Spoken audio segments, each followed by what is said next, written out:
안녕하세요. 하루 필수 말씀 충전 하필 큐티 조종환입니다. 오늘 함께 나눌 하나님 말씀은 시편 74편 1절에서 11절까지 말씀입니다. 하나님, 어찌하여 우리를 이렇게 오랫동안 버리십니까? 어찌하여 주님의 목장에 있는 양떼에게 진노를 거두지 않으십니까? 먼 옛날 주님께서 친히 값주고 사신 주님의 백성을 기억해 주십시오.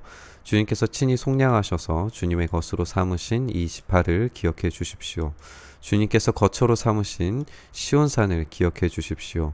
원수들이 주님의 성소를 이렇게 훼손했으니 영원히 폐허가 된 이곳으로 주님의 발걸음을 옮겨 놓아 주십시오. 이렇게 기도하고 있습니다. 우리가 이 배경을 이제 생각해 볼 수가 있죠. 주님의 성소가 훼손된 사건입니다. 지금 성전이 파괴되어서 완전한 몰락으로 영원한 폐허가 되었다는 것을 우리가 확인을 해볼 수가 있고, 이 성전이 폐허가 되었기 때문에 시인은 지금 하나님을 향하여서 언제까지 이 진노를 거두지 않으시고 하나님의 심판을 계속 하시겠느냐라고 그렇게 질문을 하고 있습니다. 그때 이제 의지하고 바라는 것은 먼 옛날에 친히 우리를 값주고 사셨고 친히 속량하셨고 주님의 거처로 삼으셨다는 것을 기억해 달라라고 그렇게 이야기합니다. 하나님께서 하셨던 일들에 대해서 붙잡고 지금 현실에 대해서 간절히 기도하는 방식의 간구를 주님께 올려드리고 있습니다. 우리가 여기에서 이제 함께 생각해 볼 것은 이렇게 지금 현실의 상황에 대해서 하나님께 기도하면서 이 과거의 일들을 기억해 달라, 하나님의 그 약속에 대해서 기억해 달라라고 하는 것이 굉장히 중요한 모습이라는 걸 우리가 생각해 봤으면 좋겠어요. 어쨌든 이렇게 성소가 파괴된 사건 가운데에서 이 적들이 한 일들을 이제 이야기를 하고 있는데요. 주님의 대적들이 주님의 집회 장소 한가운데에 들어와서 승전가를 부르고 승리의 표로 깃대를 세우게 됩니다. 그들은 나무를 도끼로 마구 찍어내는 밀림의 벌목꾼과 같습니다. 그들은 도끼와 쇠망치로 성소의 모든 장식품들을 찍어서 산산조각을 내었습니다.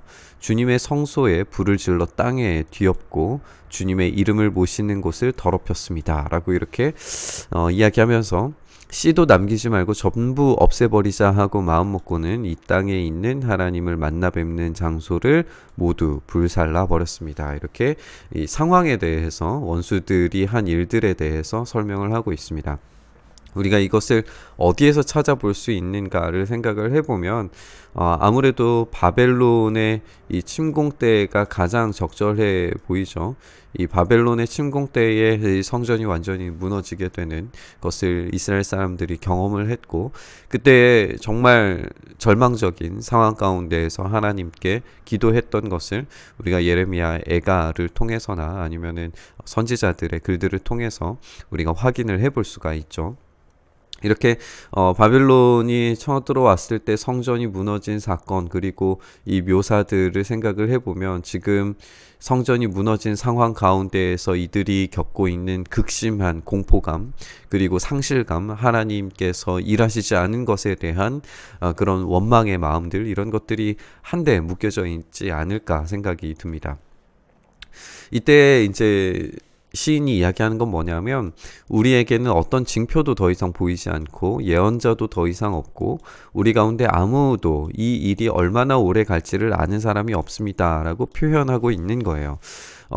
우리가 이전 상황을 이제 바빌론으로 보는 것이 가장 합당해 보이기는 하는데, 이 바빌론으로 봤을 때의 예언자가 더 없다, 이것은 사실 이제 그 시대 상황으로 보면은 맞는 이야기는 아니죠. 왜냐하면 우리가 방금 말씀드린 것처럼 예레미야도 있었고 에스겔 같은 경우에는 이제 포로의 상황에서 환상 가운데에서 하나님께서 하실 일들에 대해서 기록한 것이 우리가 읽고 있는 에스겔서이기 때문에 이 예언자가 더 이상 없다라고 하는 말이 안 맞아 보이지만, 우리가 여기에서 이제 이 본문에서 생각을 하기를 징표나 예언자나 또 어떤 일들이 얼마나 오래 갈지를 아는 사람이 없다라고 하는 것은 그만큼의 어떤 절망적인 상황을 이야기하는 것으로 이해하는 것이 적절해 보입니다. 뭐 여기에 맞춰서 다른 시기를 설정을 해볼 수도 있지만 제 생각에는 이런 징표나 예언자나 얼마나 오래 갈지에 대해서 알지 못하는 그런 절망적인 상황을 설명하는 데에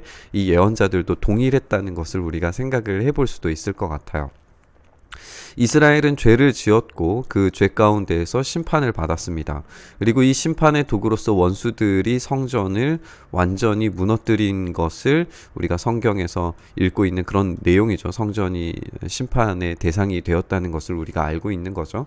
그리고 이 심판 이후에 성전이 무너진 것을 다시 보수하는 것을 에스라와 느헤미야를 통하여서 우리가 읽게 되지만 이것은 한계가 있는 성전이었죠. 스룹바벨 성전이 한계가 있었고 그 스룹바벨 성전도 이제 다시 재봉헌되었을 때에 이 헤롯 성전이 등장하지만 이 헤롯 성전을 진짜 참된 성전으로 인정하는 사람들은 그리 많지 않았고, 그리고 이 헤롯 성전이 무너졌을 때 이제 70년 AD 70년에 티투스가 와서 이 성전까지 무너뜨려 버렸을 때에 아마도 이 시편은 다시금 기억되면서 이스라엘 사람들에게 절망을 다시 안겨다 주는 그런 시편으로 작용하지 않았을까, 외워지지 않았을까 생각이 듭니다. 어쨌든 이렇게 정말 절망의 사건을 이야기하고 있을 때에 하나님, 우리를 모욕하는 저 대적자를 언제까지 그대로 두시렵니까?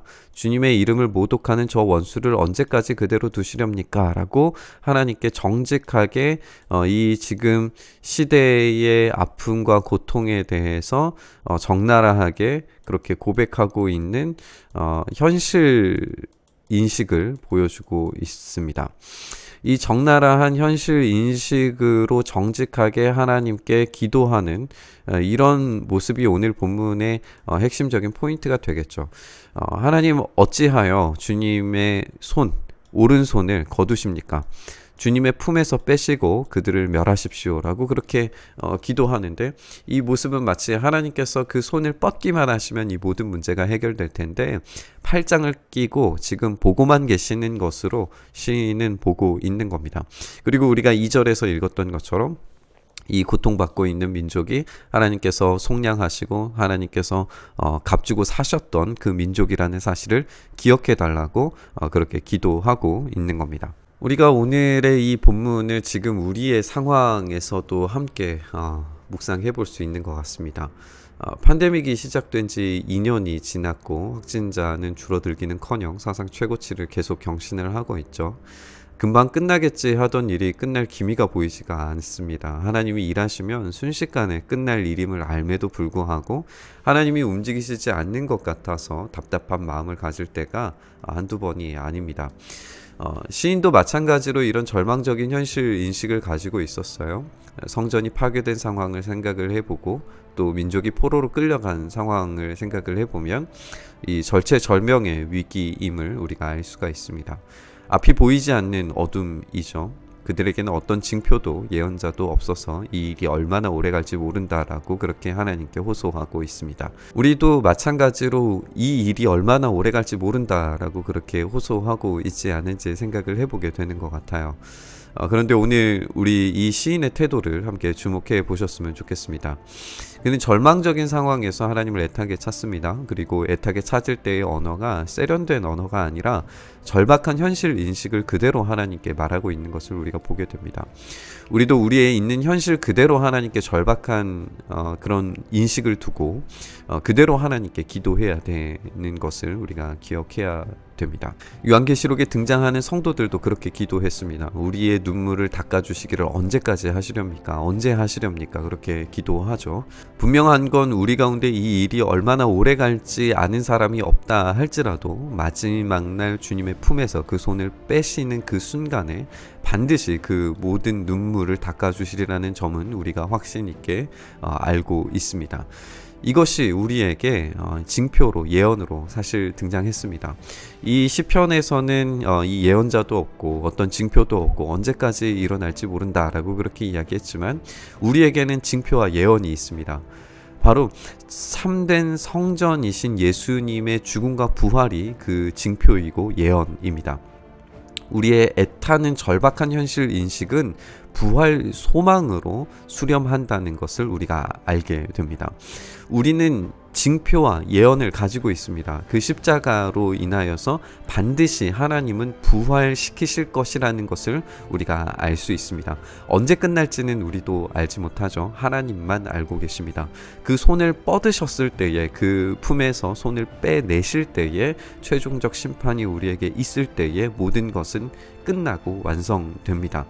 그렇다면 우리의 삶의 지금 절박한 현실 인식을 그대로 두고 우리가 하나님께 기도할 때 그 부활의 소망이 지금 우리의 삶에 있게 해달라고 간절히 기도하는 것은 우리가 이 약속을 붙들고 기도하는 시인의 모습처럼 우리에게 꼭 필요한 기도의 제목인 것 같습니다. 오늘 본문 말씀 묵상하면서 우리의 삶에 벌어지는 이 애타는 응답 없는 기도의 제목들이 이 부활의 소망으로 주님께서 보여주신 이 징표와 예언의 완성이신 이 십자가로 온전히 이루셨음을 우리가 다시 한번 주님께 의지하고 바라보면서 응답 없는 이 기도의 제목들, 주님의 그 부활 소망으로 응답되어지는 은혜 있게 해달라고 간절히 기도했으면 좋겠습니다. 그 부활 소망 우리가 붙잡으면서 말씀 묵상의 자리로 나아가시죠. 주님, 우리의 눈물 닦아주시기를 어느 때에 하시겠습니까? 우리가 간절히 기다리고 또 기다립니다. 이 코로나 팬데믹의 시대 가운데에서 하나님을 찾고 찬양하고 예배하는 것이 힘들어진 이 시대 가운데에서, 믿음을 도무지 찾아볼 수 없는 이 시대 가운데에서 하나님은 언제까지 침묵하시렵니까? 우리의 믿음을 가지고 절박한 심정으로 주님께 간구하고 기도하오니, 주여 부활의 역사를 지금 우리 시대에, 우리의 삶에 부어주셔서 다시 솟게 하시는 주님의 역사가 우리의 삶에, 우리의 기도의 제목들 가운데, 우리의 일상 가운데 경험되도록 주여 은혜 더하여 주시옵소서. 그렇게 일하여 주시기를 간절히 소망하며 우리 주님 예수 그리스도의 이름으로 기도드리옵나이다. 아멘.